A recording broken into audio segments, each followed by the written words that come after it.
दोस्तों, चंद्रयान-3 14 जुलाई को इसरो द्वारा लॉन्च कर दिया गया था और इसरो द्वारा जो जानकारी दी गई है उसके मुताबिक 23 अगस्त को चंद्रयान-3 जो है वो चाँद की सतह पे लैंड कर जाएगा, इसकी उम्मीद की जा रही है। अभी ये पृथ्वी की चौथी या 5वीं कक्षा में चक्कर काट रहा है। जब मैं ये वीडियो बना रहा हूँ मैं उस समय की बात कर रहा हूँ। मतलब लगभग 42 दिन के बाद ये चाँद की सतह पे लैंड हो जाएगा अगर सब कुछ ठीक रहा तो।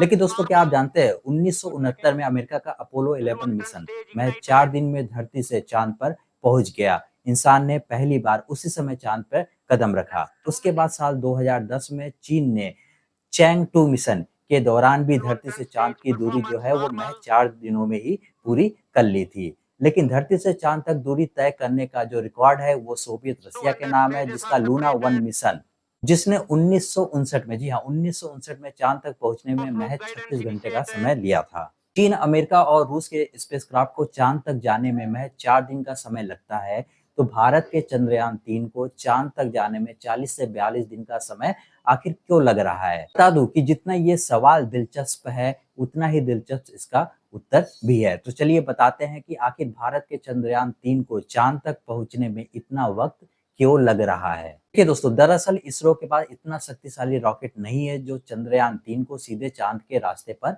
भेज सके। चंद्रयान-3 मिशन को भारत के सबसे भारी रॉकेट लॉन्च व्हीकल मार्क 3 पर लॉन्च किया गया है, लेकिन यह अभी भी इतना मजबूत नहीं है कि वो मिशन को चंद्रमा के सीधे रास्ते पर ले जा सके। अगर आप शक्तिशाली रॉकेट बनाएंगे जो ज्यादा गति से चलते हुए पृथ्वी की कक्षा को पार कर जाए, पृथ्वी की गुरुत्वाकर्षण को मात दे दे, तो आपको ज्यादा शक्तिशाली इंजन और ज्यादा ईंधन की जरूरत पड़ेगी, जिसका खर्च भी ऑब्वियसली ज्यादा आएगा। चंद्रयान-3 का जो देखा जाए दोस्तों बजट केवल 615 करोड़ है, जो आदि पुरुष फिल्म से भी कम है। तो अब आप तय करिए कि आपको चंद्रयान-3 का लॉन्च देखना था या फिर आदि पुरुष फिल्म देखनी थी। पावरफुल रॉकेट की कमी और कम बजट का इसरो ने अलग ही तोड़ निकाला है। इसरो पृथ्वी के गुरुत्वाकर्षण बल और पृथ्वी की अपनी धुरी पे घूमने की गति का इस्तेमाल करके इतनी शक्ति प्राप्त करेगा कि खुद चंद्रमा तक पहुंच जाए। अगर सरल भाषा में दोस्तों समझाऊं, जब आप चलती हुई बस से उतरने की कोशिश करते हैं तो आपको उसी दिशा में दौड़ते हुए उतरना पड़ता है। मतलब देखा जाए तो बस जो है वो आपकी गति को बढ़ा देता है, क्योंकि बस की गति आपकी गति से जुड़ जाता है। जब चंद्रयान-3 पृथ्वी की अंडाकार कक्षा में घूमते हुए जब पृथ्वी के सबसे अधिक नजदीक होगा, तब गुरुत्वाकर्षण बल के कारण जो उसकी गति होगी वो सबसे ज्यादा होगी। मतलब जहां पे नजदीक होगा वहां पे गति उसकी सबसे ज्यादा होगी। उसी समय इंजन को थोड़ी देर के लिए बंद करके दूसरी कक्षा में फेंक दिया जाएगा।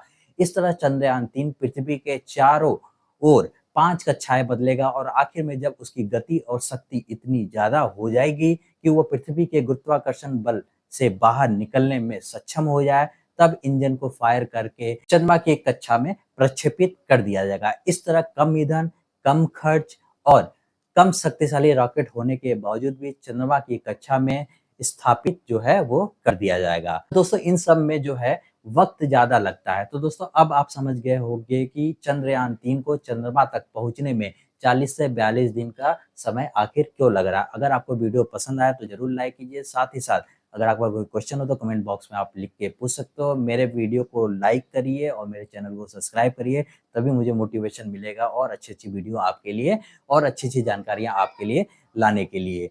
जय हिंद, जय भारत।